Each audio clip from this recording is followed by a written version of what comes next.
We're here at the Captured Festival, Airwave joining us. You played earlier tonight. How was the vibe? It was amazing as usual. This Captured Festival is really it feels really special here. You can find all the trance fans hailing from the whole island. I've got so many friends of mine here hailing from Madrid, from the Netherlands, from the UK. They're all gathering here, and you have this huge amount of people just into this kind of sound, and it's just a piece of cake for us DJs, to play the right tunes and everything. You know what to play. Is it important to have a festival like this here in Ibiza?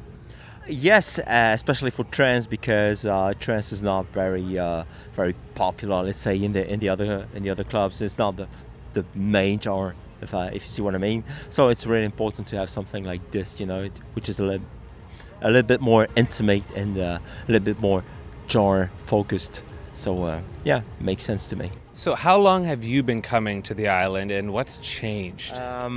Actually, I started getting here like in 2014, so it's my fourth time here on the island, and I've seen a lot of things changing. Like, trance is getting its place after several years of getting, space is closed now, so you have to you have to do something about it. And big props to the organization, to promoters for doing a great job here at Benimista Park. So it's like the third year in a row, and it's always success. The final stage is always full. So You're playing in an abandoned amusement park, sort of reclaimed. Is that one of the more unique venues you've played at before, or can you think of something that's also been really neat?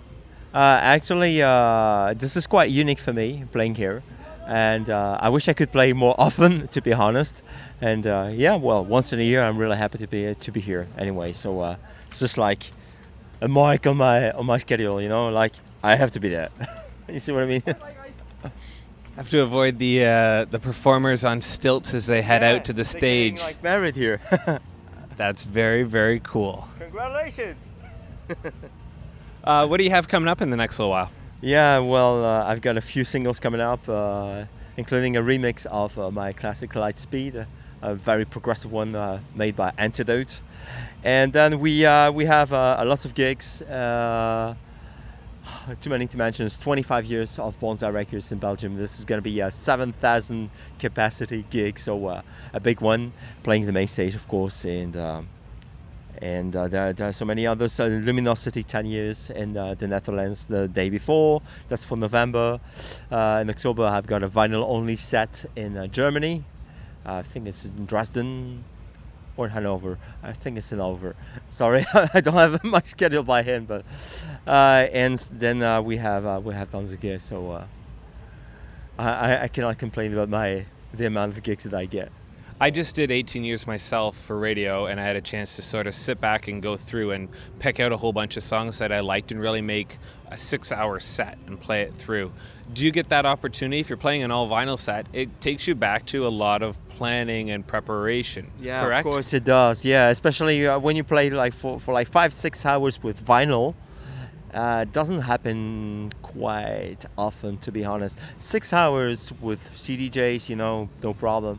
But 6 hours with vinyl, it's another challenge. And it demands a lot of preparation. You have to train a little bit when you're home and everything, and just be really picky with your vinyl selection, because there is no way you can change the speed without changing the tune or whatever.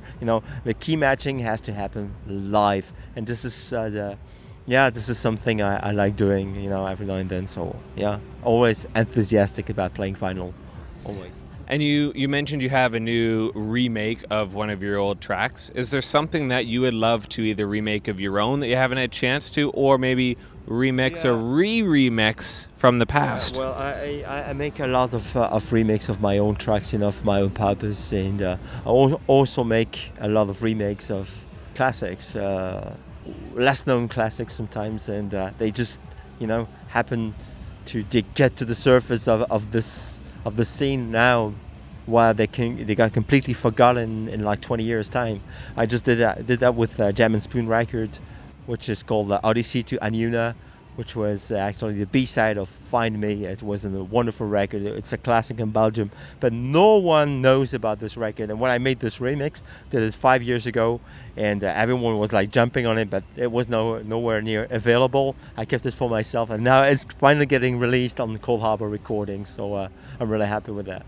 Excellent. I wish you all the best going forward for all the events that are coming up in 2017 and into 2018 as well, and beyond, of course. Well, thank you, Barry. Pleasure is mine. Really, talking to you is always special for me, and you're always welcome here to Europe, and I hope to see you here more often. See you next year, probably. I hope so. It's been a really good couple hours so far, and I feel like it's something we'll have to come back to, of course. So, thanks again.